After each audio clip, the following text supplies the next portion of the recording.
প্ৰথমে সদৌ অসম ছাত্ৰ সন্থাৰ শিৱসাগৰ সাধাৰণ সভা সফল কৰি তোলাৰ কাৰণে শিৱসাগৰবাসী ৰাইজ আৰু অসমবাসী ৰাইজলৈ আন্তৰিক কৃতজ্ঞতা জনালোঁ। জাতীয় শ্বহীদসকললৈ আমাৰ সেৱা জনালোঁ, শ্ৰদ্ধাঞ্জলি জনালোঁ আৰু তেওঁলোকে দেখাই যোৱা বাটেৰে যাতে জাতীয় জীৱনক শক্তিশালী ৰূপত আগবঢ়াই লৈ যাব পাৰে তেনেকুৱা পৰিকল্পনাই আগবাঢ়ি যাবৰ কাৰণে আজিৰ দিনটোত সংকল্পবদ্ধ হ'লোঁ। শিৱসাগৰ সাধাৰণ সভা সৰ্বাংগ সুন্দৰভাৱে অনুষ্ঠিত হোৱাৰ পৰৱৰ্তী পৰ্যায়ত প্ৰতিনিধি সভাই আমাক যি দায়িত্ব অৰ্পণ কৰিছে এই দায়িত্ব অৰ্পণ কৰাৰ বাবে কেন্দ্ৰীয় নেতৃত্বৰ প্ৰতিনিধিবৰ্গলৈ কৃতজ্ঞতা ধন্যবাদ জ্ঞাপন কৰিছোঁ।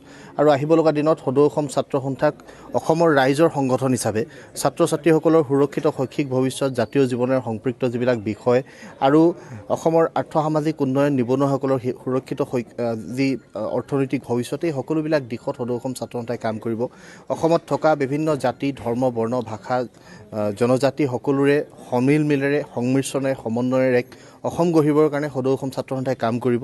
আৰু সদৌ অসম ছাত্ৰ সন্থাৰ সাংগঠনিক কৰ্মপন্থা যিধৰণে আগবাঢ়িব তাৰ সমান্তৰালভাৱে জাতীয় জীৱনৰ কাৰণে সদৌ অসম ছাত্ৰ সন্থাই কিখিনি কৰিব লগা আছে, যদি কিবা বাকী ৰৈ গৈছে ৰাইজৰ অভিভাৱকত্বই সেই কাম কৰিবৰ কাৰণে আমি প্ৰতিশ্ৰুতিবদ্ধ হৈছোঁ।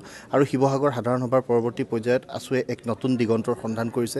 আজি শিৱসাগৰবাসী ৰাইজে যি ৰাজহুৱা সম্বৰ্ধনা অনুষ্ঠানৰ জৰিয়তে আমাক মৰম দিছে, স্নেহ দিছে, তেওঁলোকে দিয়া প্ৰতিখন গামোচাৰ প্ৰতিটো উপহাৰ মোৰ কাৰণে দায়বদ্ধতা হিচাপে লৈছোঁ।